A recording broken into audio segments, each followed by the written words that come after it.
One of the nation's largest cities' newspaper has come under a cyber attack, the Philadelphia Inquirer, and I'm going to get into it in today's video.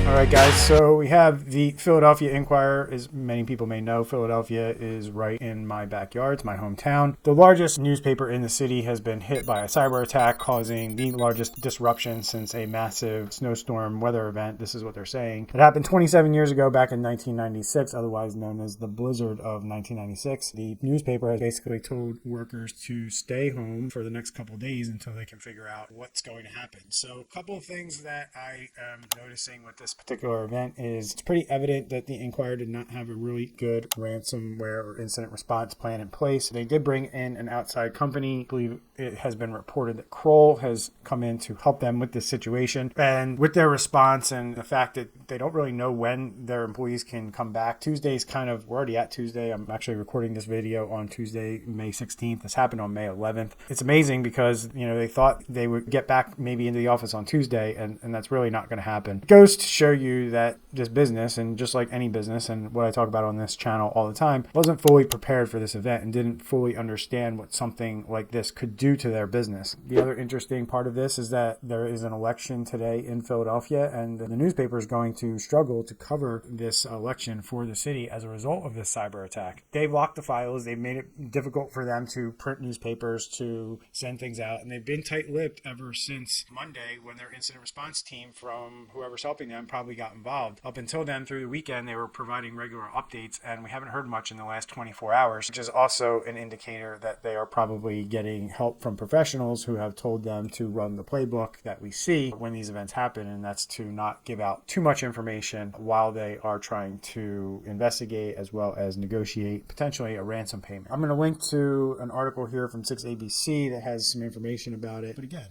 this is another organization out there, and companies, again, need to start heeding the warnings from people like me, from other cybersecurity experts, that cybercriminal activity is on the rise here in the mid and early of 2023, much more so than 2022, when people wrongfully thought that we were getting ahead of the game when it came to cybercrime, when if you look at it, there's many other factors that have played into why ransomware went down towards the middle and end of 2022. And a lot had to do with sanctions placed during the Ukraine invasion, and now cybercriminals have pivoted and figured out other ways to get paid and get their money through the system to get around the sanctions that were put in place. And now we're going full bore, and I'd say it's even worse than it's ever been. So don't end up like the Philadelphia Inquirer. Just start putting a plan in place. Reach out to professionals well ahead of time. As I always say, prevention is well worth anything. The cure is going to cost you a hell of a lot more than prevention ever will, even though, because you've never spent money on this before, it's going to seem expensive. Business leader, if you're a business owner and you happen to come across this video, please start doing something today. There's a lot of regulations coming. Cyber insurance is harder to get. Starts with a cyber risk assessment. I've got plenty of videos here on my YouTube channel that